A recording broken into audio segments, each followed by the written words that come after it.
we'll have Coach begin with his opening statement, and we'll take questions whenever you're ready, Coach. All right. When you look at the game last week, probably one of the things that I'm pleased with is our guys were able to overcome some early adversity. Thought our sideline did a really good job of staying locked in. Thought our players, Tim Keenan in particular, did a really good job on the sideline. Had a conversation with those players afterwards. I kind of brought them and talked to them about how we need to handle things, and then right after Tim got them all together and thought, said the right things at the right time, right? Great leadership is great messaging at the right time, and I thought our players really responded well. Obviously the rushing yards in the first quarter, we had some unacceptable situations. We had two errors. One was a misfit, if you will, just not taking the air out of your gap. And another one was we didn't have a defensive lineman that slanted properly and gave up two explosive runs. We got to create more overlap in the defense in those situations as well. But certainly a nice job the last three quarters from defending their run game. Starting the second half, going a 4 and out and a 3 and out, I think was huge. Kind of set the tone for the second half, and then only giving up 3 explosive plays to our 13 explosives that we were able to create as well. So some of those things are good. We have got to start the game faster on a more consistent level as a defense.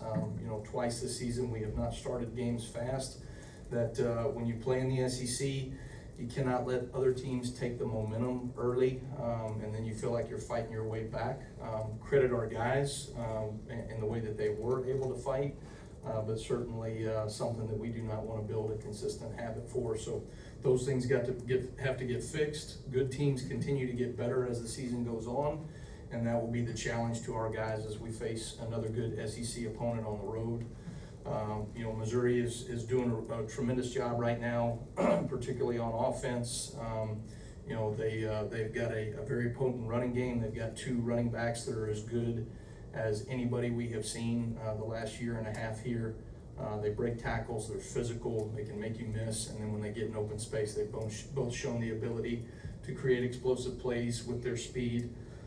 So they present a number of challenges in that regard. I think their quarterback is operating at a very efficient level right now, completing over 75% of his passes.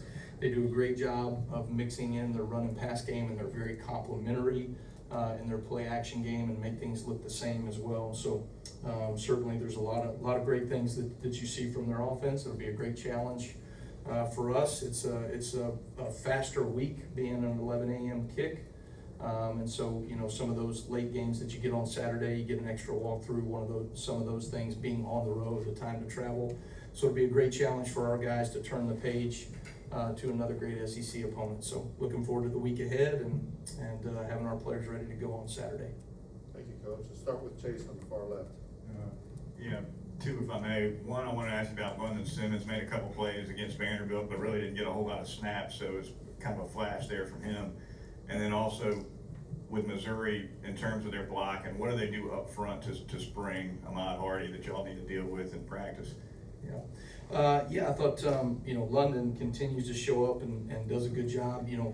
When you're going in a game where you have some early adversity, like we talked about, you want to try to keep your older experienced players in the game, and certainly when you look at rotations, there's times where our offense did a really good job of staying on the field. We won the time of possession battle, and so typically you're just naturally going to have more of your starters in the game. And so Tim was doing a really good job in that situation, and sometimes you're just not going to pull him out as much. But London, certainly when you go back and you watch the tape, has earned the right to get more playing time, and certainly this week I would imagine you're going to see more snaps from him.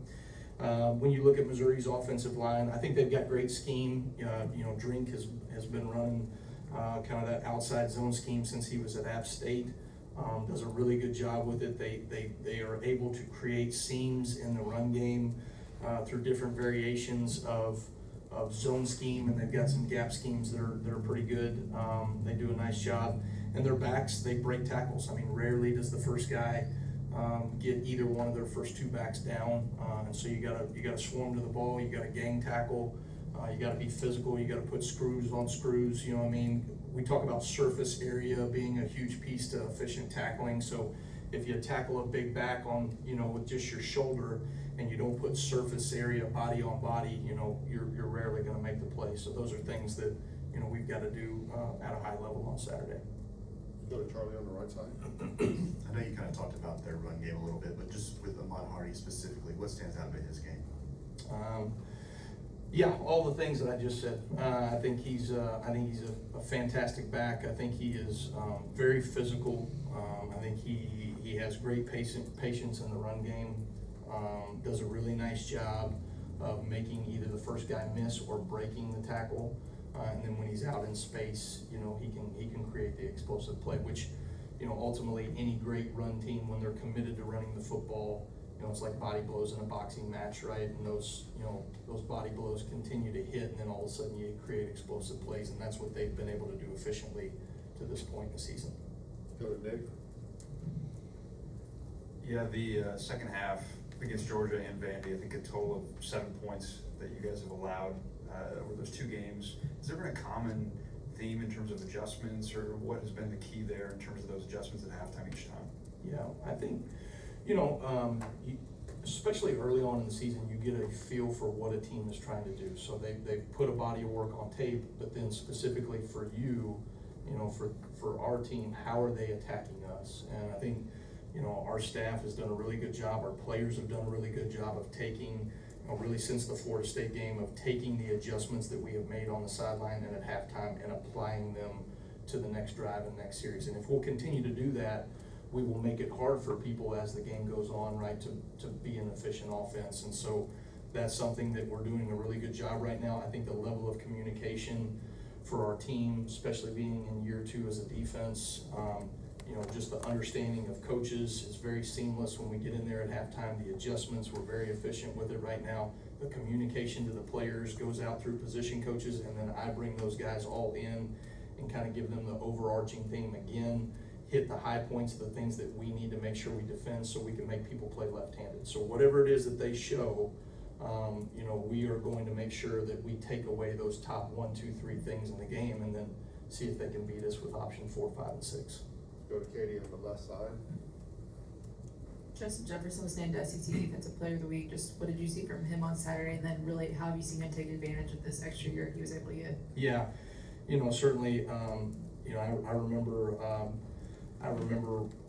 when it was sometime around maybe Thanksgiving or something like that when we found out that he was going to have a chance to be eligible. Maybe it was later than that, actually, when I think about it. Maybe in December. But that was a special moment. I remember calling Chuck Morrell, at that time, and that was big because we were looking for linebackers out of the portal. In fact, I think it was December. But certainly we were all excited, and I got a chance to call him and let him know that he was going to get to come back for another year, because you knew he was going to affect, have great impact on our defense, in this season. And certainly, Saturday was a great example of that. Justin has a great feel for, just instinctive tracking. He can track the ball really well. And then obviously, he's a very physical player. He is a very fast player. He can create, he can take space away out of ball carriers. Did a really good job. We work creating takeaways every single practice at the beginning of practice, and you talk about a textbook. You show exactly what he did in practice that week and exactly what showed up on game day of stripping that ball loose. Well, we do that over and over and over again, and it's just so rewarding, right, for those players to be able to show that, hey, it showed up on game day, right, in a very critical moment. And so very proud of him and the effort that that he's bringing and the energy he's bringing to our defense. And I think he'll continue to build off of those things. Go to Joe in the back left. Coach, what makes the shovel pass such a challenging concept to defend? Yeah, it is. It's a really challenging concept. I mean, we got hit on it last year against Vanderbilt. It showed up in a couple of different games last year as well. Florida State tried it against us and we were able to knock it out in that situation. Some of it is there are certain calls that are good, better against the shovel, and some that aren't. And it's a challenge because when you get teams that run shovel plays on third down, you almost have a decision to make with your defensive ends. Are you just gonna play on the line of scrimmage and not try to affect the quarterback? Or are you gonna do certain things, to try to, create some overlap? We had I think one of the plays, we had a chance to be able to defend it better than what we did. One of the other plays, I thought I made a really tough call for our guys in that situation. But it's a play, I've told you guys this before, whatever you put on tape, you're gonna have to answer for, right? And that's a play that we're gonna have to continue to answer for. We work it, probably more than we should, so it's disappointing that we gave 2 of them up, but at the same time, you kinda have to ask, what are you willing to live with a little bit? And I'm not saying that we're gonna give up shovels for the rest of the season, I'm okay with that, all right? I don't want our fans hearing that. But what I do want our people to understand, right, is like, you have to affect the quarterback, and our ability to affect Diego Pavio is what won us the football game. And so sometimes, right, you're gonna have those situations where, their counterpunch to that was a shovel play every now and then. We gotta do a better job defending it, but certainly there's gonna be times where you gotta make sure you keep the main thing, which is affect the quarterback in the passing game. Go to Colin, front left. When you look at Missouri and game plan, what kinds of things carry over in terms of defending the run? Like, whether it's against Bo, option play, things like that, what kind of carries over? What are you encouraging your guys to look at? Do you mean like from the first 5 games to what carries over to this game? I'd say from specifically last, like what worked last week in run defense heading into, I guess. Yeah, gotcha. Well, I think anytime you defend like 1+ quarterback option style systems, right, where the quarterback has a chance to, run the ball, there's an element of discipline, right, that you have to play with across the board. I think our guys, took some of the mistakes from the first quarter and applied it to the last 3 quarters of the game from a run game standpoint. There were some schematic adjustments that we made that gave us a chance, that we were a lot more disruptive in the run game as well. And so those are some things that, you want to create some overlap of the defense, and you want to, let our guys go play really fast. I didn't think at the beginning of the Vanderbilt game, as much as we stressed it, talking about playing physical, playing fast, not playing on our heels, we still, that first drive of the game, I did not think we were playing very aggressive. I didn't think we were playing very fast. And so, I told our coaches, like in those situations, like put the iPads down, take your headset off, and let's make sure that we get our guys playing really fast and physical. And that was even Tim Keenan doing an example of that. So when you look at the run game, a lot of it is just the physicality that you have to play with. And I think that's one thing that I want to make sure we keep on the forefront of our players' minds. We will make adjustments. We will have game plans going into each week and what each opponent in the SEC gives us. But at the end of the day, the physicality and violence that we have to play with is the reason why we were able to knock out the run Saturday, and that has to continue. All right, let's finish up with Alex right in the middle of the room. Sab was able to make a play, obviously, on Saturday. With Sab and Lawson, given the extended amount of time they were out, what have you sort of seen from them as we've gotten further into the season as far as where they are? Yeah, I think you look at both those guys, they're continuing to take steps in the right direction. There is an element to, I said it a second ago, good teams get better, good football players get better as the season goes on, and certainly when you're coming off of an injury, there is a certain level of adjustment period, right, and getting back into the swing of things. I like, Keon is playing at a faster level week in and week out. Deontay, all the communication pieces, sometimes he doesn't make the play necessarily, so it doesn't show up to you, but to our defense, structurally, all the things that he gives us from a communication standpoint, anticipation, alignments, and getting our guys in position to go execute, I think he's doing that at a really high level right now. And so, I'm excited about those 2 guys. I'm excited about a number of guys in our defense. But whoever continues to take steps forward will be the ones that, that stand on top of the mountain at the end, right? And those are the teams that ultimately put in the work and the preparation the week of practice so that they can show up on Saturday. And that's certainly what we got to do, get ready to go to Columbia, Missouri on Saturday. Thank you, Coach. All right, thanks, guys. Roll Tide.